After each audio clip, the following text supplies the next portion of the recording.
Oke, Assalamualaikum warahmatullahi wabarakatuh. Pertemuan kali ini kita ada di pertemuan atau pekan keempat. Kita akan membahas terkait dengan karakteristik dari pembelajaran digital. Ada banyak sebetulnya yang bisa dieksplor mengenai apa saja karakteristik dari pembelajaran digital. Tapi secara umum dapat kita summarize, dapat kita rangkum menjadi 5 karakteristik utama. Apa saja karakteristik tersebut? Mari kita simak satu persatu melalui presentasi berikut.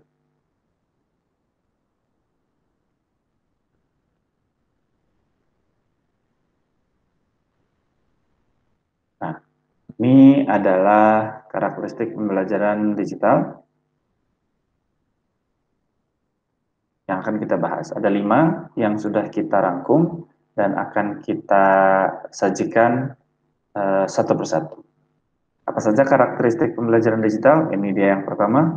Yang pertama adalah dengan mendigitalisasi pembelajaran atau bahkan mentransformasi keseluruhan pembelajaran ke dalam format digital, dibutuhkan ruang lebih untuk teknologi karena teknologi menjadi salah satu prasyarat untuk terjadinya proses pembelajaran digital.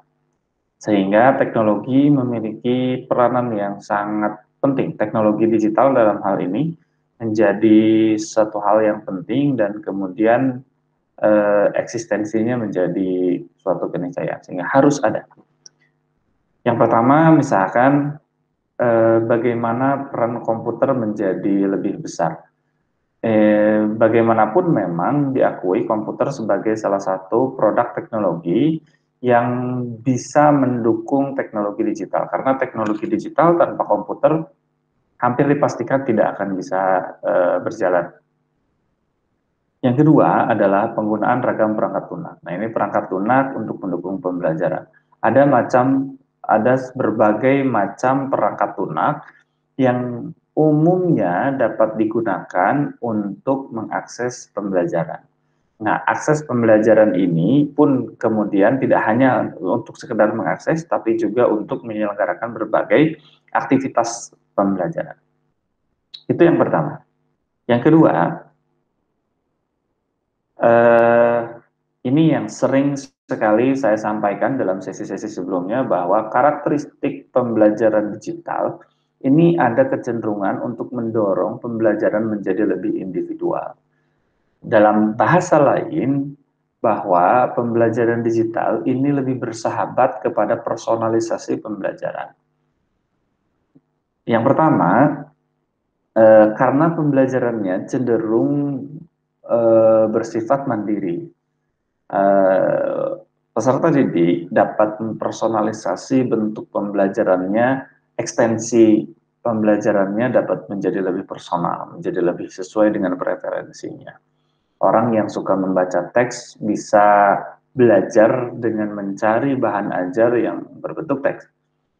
Orang yang cenderung visual, ingin lebih banyak tampilan video, misalkan bisa mencari berbagai sumber belajar dalam bentuk video untuk meningkatkan kemampuannya untuk mencapai tujuan pembelajaran. Ya, sehingga pembelajaran digital memang membuka kemungkinan tersebut, sehingga ada banyak sekali cabang, ada banyak sekali alternatif atau opsi yang dapat dipilih oleh peserta didik untuk mengembangkan proses pembelajarannya. Yang berikutnya adalah mengakomodasi berbagai pola belajar. Itu tadi di antara 3 pola belajar yang banyak digunakan, yaitu sebagai untuk mengidentifikasi gaya belajar, misalkan ada auditori, ada visual, dan ada kinestetik, semuanya memungkinkan untuk dapat mengelola pembelajaran digital. Pun demikian, pola dari segi urutan. Ada orang yang misalkan ingin melihat sajian dari instrukturnya atau dari pengajarnya. Ada juga yang kemudian sebelum berhadapan dengan instruktur membaca banyak bahan terlebih dahulu. Ada yang sebaliknya, mendengarkan instruktur dulu dan setelah itu baru kemudian membaca tambahan-tambahan materinya atau mengakses materi tambahannya.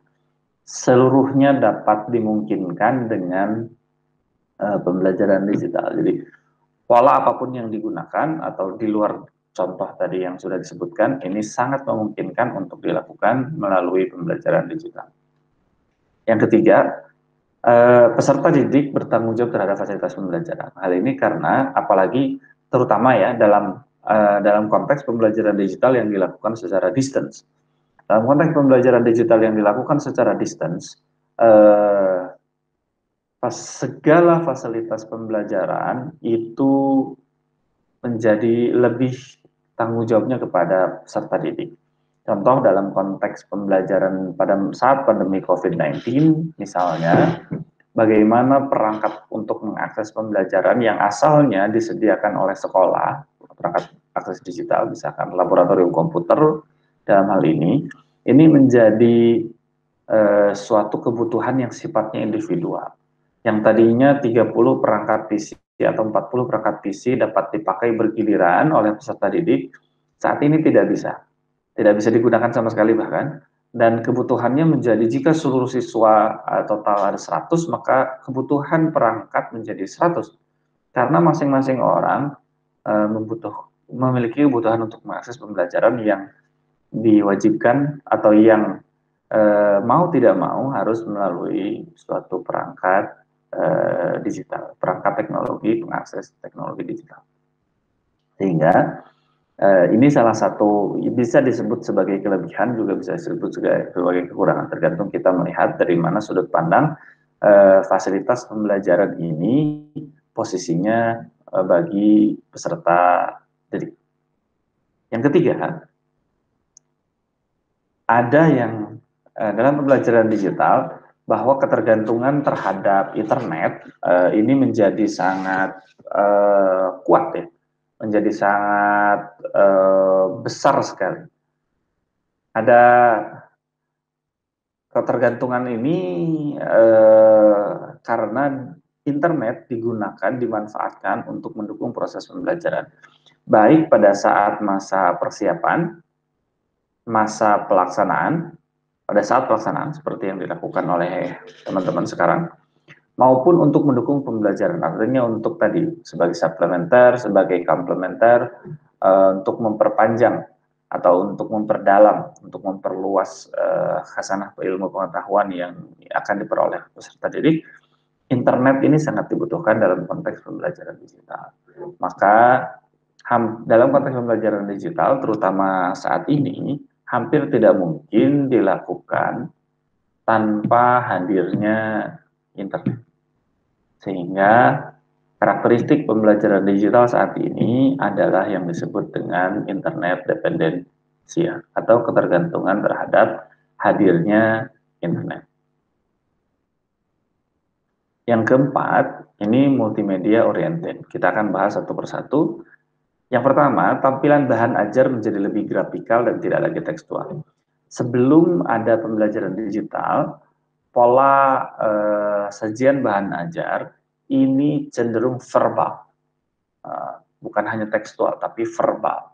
Bagaimana materi pembelajaran disajikan dalam bentuk-bentuk yang sifatnya hanya kata-kata, misalkan melalui ceramah atau melalui buku. Kemudian muncul pembelajaran digital, contoh yang paling sederhana adalah PowerPoint, sehingga ada tuntutan untuk memunculkan yang sifatnya lebih grafis. Atau tidak lagi berbasis full text. Jadi kalau masih ada guru di abad 21, masih ada pengajar di abad 21 yang menyajikan PowerPoint dengan full text, maka perlu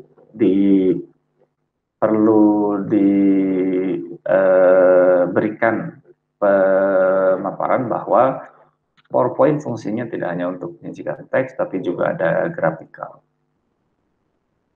Itu salah satu contoh sederhana. Dalam konteks pengembangan LMS, pemanfaatan portal pembelajaran, website, penggunaan Zoom misalkan atau teleconferencing, ini semuanya cenderung lebih grafikal. Bagaimana aplikasi komputer sekalipun yang awalnya berbasis teks, misalkan sekarang hampir semuanya menggunakan GUI atau Graphical User Interface. Yang kedua, audio visual menjadi simbol komunikasi pembelajaran yang reguler. Di awal dekade awal milenium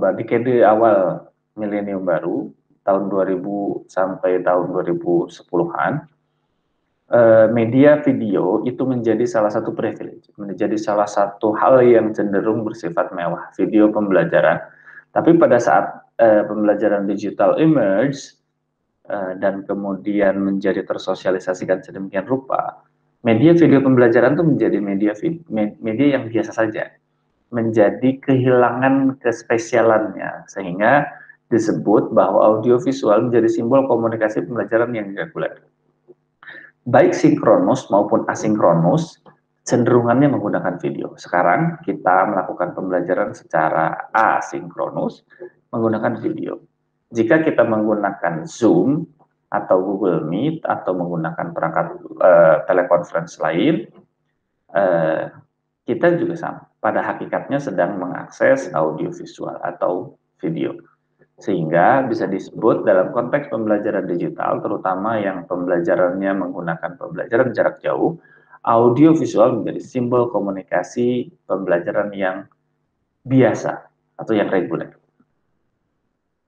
Dan karakteristik yang terakhir adalah adanya kebutuhan untuk cross disiplin atau multidisiplin, sehingga isi-isi konten pembelajaran tidak hanya sekedar membahas satu aspek saja, tetapi juga bisa membahas aspek-aspek yang lain dalam penerapannya, dalam contoh kasusnya, dalam bahkan dalam konteks pembahasan materinya. Misalkan dalam konteks pendidikan nilai, tidak hanya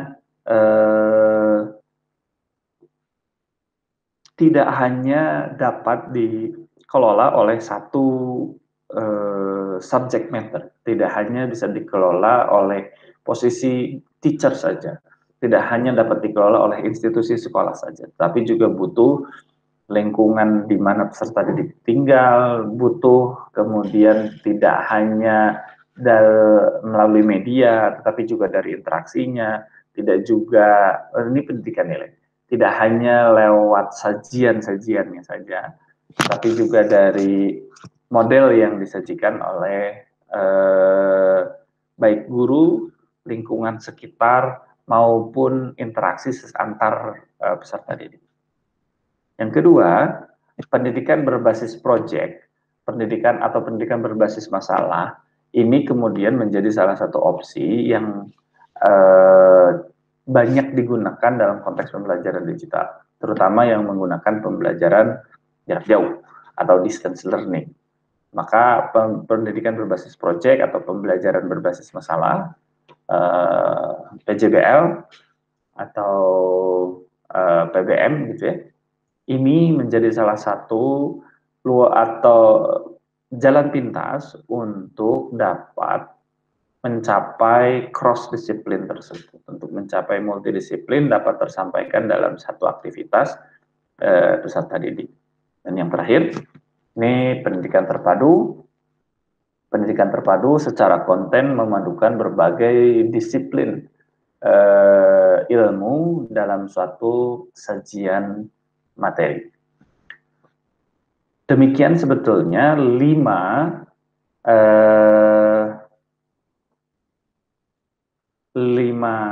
karakteristik awal dari karakteristik umum dari pembelajaran digital yang dapat kita bahas pada pertemuan kali ini. Mudah-mudahan bisa memberikan pencerahan, mudah-mudahan teman-teman bisa kemudian mengembangkan kembali bahwa di luar 5 karakteristik tersebut, karakteristik yang sifatnya umum tersebut, ada banyak karakteristik yang sifatnya lebih spesifik lagi. Demikian yang bisa saya sampaikan, semoga bermanfaat, sampai jumpa di pertemuan berikutnya. Assalamualaikum warahmatullahi wabarakatuh.